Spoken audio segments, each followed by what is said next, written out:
आता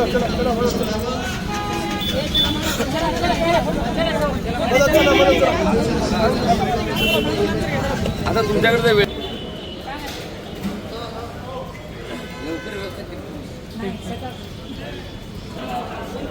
आमचे विचार ऐकण्यासाठी व्यवस्थित बसा, लाईन मध्ये बसा.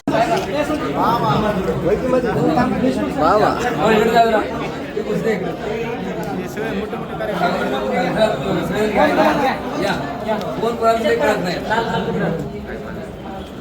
ओके, धन्यवाद. खूप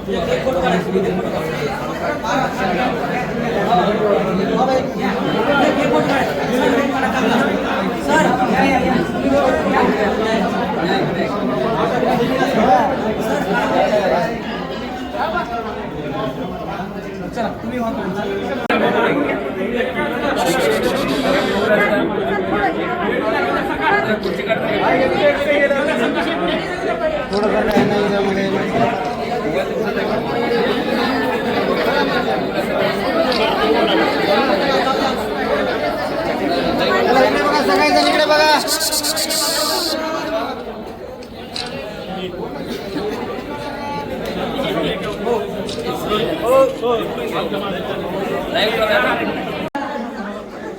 जे आश्वासन दिलेलं आहे की पुन्हा आम्हाला रुग्ण त्याबद्दल आपणा सर्वांचे गावाचे सर्व प्रशिक्षणार्थींचे आभार व्यक्त करतो आणि इथे कार्यक्रम संपन्नाला विदाय करतो.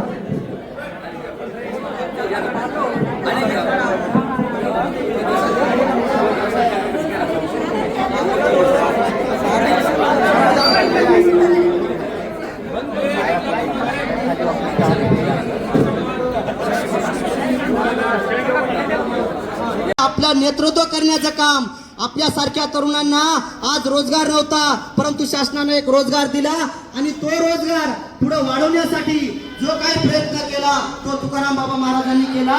आणि आपलं सुख या ठिकाणी जगद्गुरु संत तुकाराम महाराजांनी सांगितलं होतं की सुख कसं वाढल, तेच या ठिकाणी आपलं सुख वाढवण्यासाठी, आपल्या सुखाचा घडा भरण्यासाठी, आपल्या लेकरा बाळाच्या प्रश्नासाठी आपण ज्या रस्त्यावर उतरलो आहोत, आपण जो आज प्रशिक्षणार्थींचा लढा लढत आहोत, त्या लढ्याला साथ देण्यासाठी सांगितला.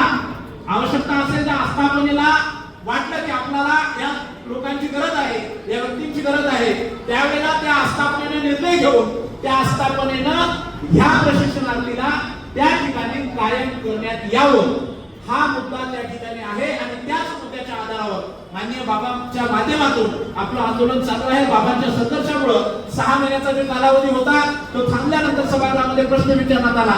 बाबांच्या माध्यमातून संपूर्ण मंत्रिमंडळाला मला मी भेट दिली आणि बाबांच्या माध्यमातून 5 महिने वाढले आणि 5 महिने वाढल्यानंतर प्रशिक्षणार्थीचा कालावधी झाला 11 महिने झाल्यानंतर पूर्वीचे 6 आणि आताचे 5.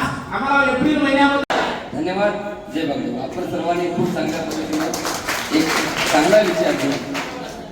आपण बाबा तुम आगे बढ़ो, हम तुम्हारे साथ हैं. तुकाराम बाबा तुम आगे बढ़ो, हम तुम्हारे साथ हैं. तुकाराम बाबा तुम आगे बढ़ो, हम तुम्हारे साथ हैं. तुम्हाला मला विचारलं का तुम्ही जेवला का? मी काल रात्री पण जेवलो नाही, सकाळपासून पण जेवलो नाही. काशीनाथजी महाराज यांच्यातर्फे माननीय हरिभक्त पारायण तुकाराम बाबा महाराज सांगलीकर यांचे या ठिकाणी सत्कार होत आहे. जसं की सांगत होतो, सरकार सत्तेत येत असताना लाडका भाऊ लाडकी बहीण अशा प्रकारचं आमिष दाखवून सरकार सत्तेमध्ये आलं. सरकार सत्तेमध्ये आल्यानंतर आपल्या 6 महिन्याचा कार्यकाळ संपल्यानंतर सरकारने लगेच जाहीर केलं की आम्ही तात्काळ आता लाडका भाऊ बंद करणार आहोत. त्यांचा 6 महिन्याचा कार्यक्रम संपलेला आहे. परंतु महाराष्ट्र शासनाने जो GR काढला होता, मला असे कोणतीच गुणी वाटली नाही किंवा सर्व मुलीसाठी सेपरेट हॉल होता आणि बाबांनी आम्हाला ठीक आहे जेवणाची व्यवस्था केली. माझ्या आयुष्यामध्ये मी पहिले व्यक्ती बघितलो बाबाला, साक्षात देव माणूस. या ठिकाणी मला आपल्याला काय सांगायचं आहे की आपल्याला हे काम होत नाही असा विषय नाही. आपण एवढ्या मोठ्या संख्येने उपस्थित आहात. मला आपल्याला तळमळ काय सांगायचं आहे की आम्ही देखील एवढं खूप मोठं नाहीये, आम्ही देखील खूप मोठी प्रॉपर्टी आहे. 3 महिन्याचे पगार नाही. काही मुलांना वागणूक चुकीची भेटली जाते. काही मुलांचं एवढ्यावरती न थांबता काही मुलांना अजून जॉईनिंग करून ह्या प्रोसेसमध्ये घेतलं जात नाही. काही ठिकाणी शिक्षण संस्था आहेत त्या ठिकाणी तोंड बघून घेतलं जातात. असे वेगवेगळे प्रश्न आहेत. माझा सगळ्यात पहिला मुद्दा हे घेऊन चाललोय की माननीय मुख्यमंत्री साहेबांनी जो मुद्दा सांगितलेला आहे, सरसकट एक देखील विद्यार्थी, महाराष्ट्रातला एक देखील विद्यार्थी या योजनेपासून, या कामापासून वंचित राहणार नाही, हा माझा पहिला शब्द असणार आहे. आणि एवढ्यावर आता आपण पुढं काय करायचंय? 5 महिने घरी बसायचंय? 5 महिने घरी बसायचं दादा? 6 महिने झाले, 5 महिने घरी बसत नाही. 3 महिने बघता बघता निघून गेले, 2 महिने शिल्लक झाले. 2 महिन्यामध्ये फोटोसाठी कोणी घाई करू नका. फोटो आपण बाबा जाईपर्यंत काढून ठेवू शकता. चला, सर्वांना विनंती, आपण खाली बसून घ्या. सर्व प्रशिक्षणार्थींना विनंती करतो की आपण जागेवर बसून घ्यावं. आपण या ठिकाणी बाबांचं मार्गदर्शन ऐकण्यासाठी या ठिकाणी आलेलो आहोत. सर्वजण बसून घ्या. सर्वजण बसून घ्या. सर्व स्टेजवर कोणी करू नये. सोबत आलेले माननीय फोटो पण आहेत रेकॉर्डिंग. ऋषी गावकर सर यांचा सत्कार करण्यासाठी विनंती करतो.